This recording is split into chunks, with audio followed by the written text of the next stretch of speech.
saya warna najis ala lopot warna najis di warna najisi atau warna najisi. Tetapi kalau harus disesuaikan dengan rangkaian katanya, ya karena produksi akul kalamnya. Kalau itu nomina ya bacanya warna najis.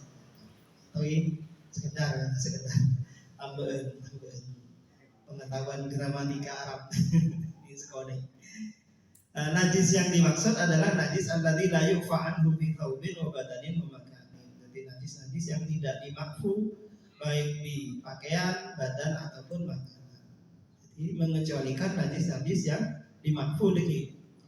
Misalkan ketika sholat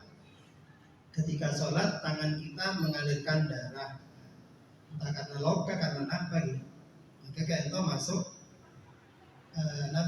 an-najasu alladzi yu'fa anhu, najis yang dimakfu. Punya deki kalau dirinci tahu nih Mas Ari kan najis rokain. Jadi contohnya unik najis itu. Ada najis itu yang dimakfu di minuman, tetapi tidak dimakfu di pakaian misalkan. Contohnya betangan lalak kan itu masuk dengan sendirinya ke minuman, tidak merubah sifat-sifat dari minuman. Ini kan tetap suci, bisa diminum lalak, bibis. Tetapi ketika ada di pakaian, dengan kantong bawa ada betangan lalak atau bibis, maka ini tidak dimakfu. Jadi kan unik dimakfu di minuman tetapi tidak dimakfu di pakaian. Contoh suci dari najis. Jadi najis yang dimaksud adalah suci dari najis yang tidak dimakfu. Jadi sucinya anggota badan dari hadas, baik hadas kecil maupun hadas besar. Jadi wudu menabiakan sholat. Yang kedua, suci dari najis. Mandi wajib kalau sedang dalam keadaan hadas besar. Ini juga mengecualikan orang-orang yang menurut istilah fikih hadisah faqidut tahurain. Orang-orang yang tidak bisa melakukan dua suci ini, suci dari hadas kecil maupun hadas besar. Contohnya orang di daerah yang sulit untuk menemukan air, kita bisa itu bisa tetap melakukan sholat tanpa apa-apa, tanpa suci dari hadas kecil maupun hadas besar. Istilahnya sholatnya kemudian disebut sholat lihurmatil waqti. Kemudian yang kedua wasatrul aurati, dan menutup aurat. Yang dimaksud dengan menutup aurat kaito adalah menutup warna dari aurat, bernanah, benih, bentuk kaito kalau di dalam sholat. Itu pun indal qudrah, ketika seseorang itu mampu untuk melakukan menutup aurat kaito. Artinya penutup aurat kaito di dalam sholat harus menutupi warna dari aurat. Kiberna oleh umpamanya kalau auratnya berupa kulit, warnanya kulit itu harus tertutupi. Jadi ngakui kelampi itu tebel tapi transparan, ikan aneh.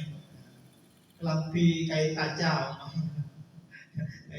kan padang nundel, ini tidak dinamakan menutup aurat karena yang disyaratkan adalah harus menutup launul aurat. Beda halnya kalau di luar, ada yang memilah-milahkan. Kalau di luar itu satrul aurah itu tidak hanya launul aurahnya, tetapi juga syaklul aurah juga, bentuknya. Jadi tetap kawan notopen tape menampakkan legun gitu. Oh dina di tarakan aneh. Walaupun sudah tertutupi, ini tidak cukup mengenai luar sholat gitu. Tapi kalau di dalam sholat syaratnya hanya satu launil aurah, jadi menutupi warnanya aurat. walaupun dia dalam keadaan sendirian sobung orang lain. Karena okorna benih harus dilihat orang lain. Jadi walaupun sendirian tetap harus disyaratkan untuk menutupi aurat. Menutupi aurat ini bilibasin tohirin, bilibasin dengan pakaian tohirin yang suci, dengan pakaian yang suci. Jadi bahan dari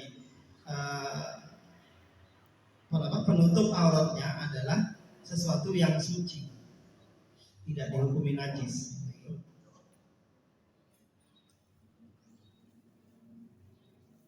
Banyak dikit bahasannya tentang menutup auratnya. Betes aurat dari laki, betes aurat dari bini, kenapa di dalam sholat maupun di luar sholat. Mana bireng laki dan orang namanya unsa waria asli, itu batas auratnya adalah baina suka warubah. Jadi anggota tubuh antara namanya pusar sampai lutut itu yang wajib ditutupi di dalam maupun di luar sholat.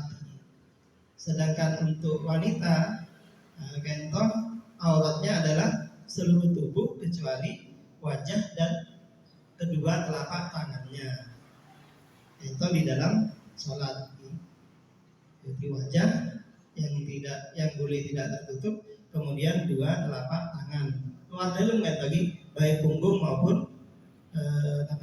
perut dari telapak tangan kita. Artinya ruku itu cukup nyaman kan pergelangan tangan kan lagi. Jadi walaupun ini kelihatan tidak masalah karena ini bukan aurat. Adapun ya bentuk ruku yang menutupi kain itu kan untuk menjaga sebenarnya beri tali gimana tak melorot, karena mau melorot kan sudah terlihat batasnya pergelangan tangan kan. Itu batasnya auratnya orang ini. Itu selain wajah dan kedua telapak tangan sehingga terbuka. Kemudian yang ketiga wasalisu al-wuqufu ala makanin tahirin.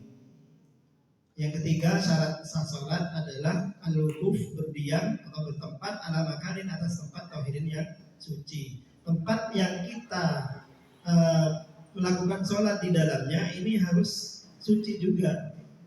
Maka tidak sah sholatnya seorang yang pakaian, ya, sebagian pakaian, badan ataupun pakaian dan badannya ini mengenai najis, baik ketika berdiri, ketika duduk maupun rukuk ataupun sujud.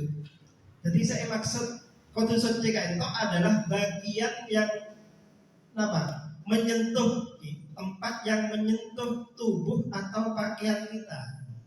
Artinya saking onpa mana sholat, bener najis keker ya ada nabe. Tapi ketika kita sujud misalnya, ketika kita duduk misalkan, najis kan tak kening, tak masalah. Jadi yang perlu dipahami, tempat yang harus suci itu adalah yang bersentuhan dengan pakaian atau tubuh kita yang kita pakai, pakaian yang kita pakai. Jadi mau nanya ada, tahu saya nyorot dan mentak kira-kira nih, gimana gini nyorot tubuh dingin. Misalnya mau nengai masjid, nyaman gitu nyorot. Tapi mau nengai dengan saya sekelilingan, tak setia juga kan repot. Jadi yang perlu dipahami, tempat yang harus suci itu yang bersentuhan dengan kulit badan maksudnya ataupun pakaian orang yang sedang sholat. Kemudian syarat berikutnya, syarat yang keempat, wal ilmu, dan mengetahui bidukhulil waktu, dengan masuknya waktu. Maksudnya waktu sholat akadi saya dijelaskan pada pertemuan sebelumnya itu. Betul sholat maghrib, bila masuk isya, bila masuk. Itu mengetahui ketika disebut dengan al-ilmu berarti dia yakin, tahu betul masuknya waktu. Atau minimal don, dugaan. Jadi dalam fikih itu kita dicukupkan menghukumi suatu itu dengan don, dengan dugaan, tidak harus yakin. Don itu umpamana pengetahuan kayak itu di prosentase, mau yakin kita 100% oning persis. Jadi oh bener nih kan masuk betul maghrib pas dia tahu betul gitu. Itu 100%. Tapi mana bidon ini di atas 50%. Di atasnya gitu. Sekitar kita molot don. Jadi kan beda yakin, beda don, beda syak. Mana bisa ragu itu sekian persen. Arya masuk apa enggak baca? Mereka ragunya. Syak ini tidak cukup di dalam ibadah. Tak kenging menghubungi sesuatu dengan syak, dengan ragu-ragu. Jadi kudu don minimal atau yakin. Beda di bawahnya syak waham di sini. Mana di waham ini kecil loh, betul. Mengira suatu barang itu merah ternyata biru aslinya. Mana contoh nih gitu. Tidak terkait dengan namanya nih Pak Pimpinan. Umpama dari itu. Jadi waham salah